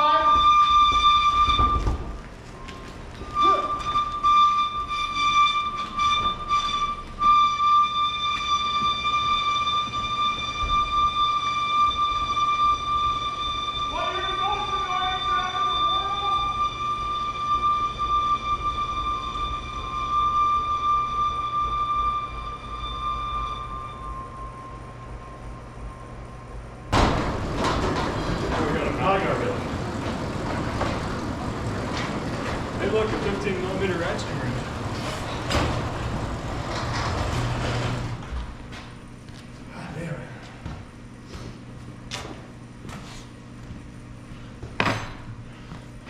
I hope you feel like coming back to me after that.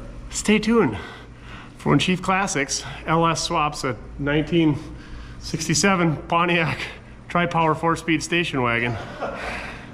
with a worn out 5.3. That's called rage bait.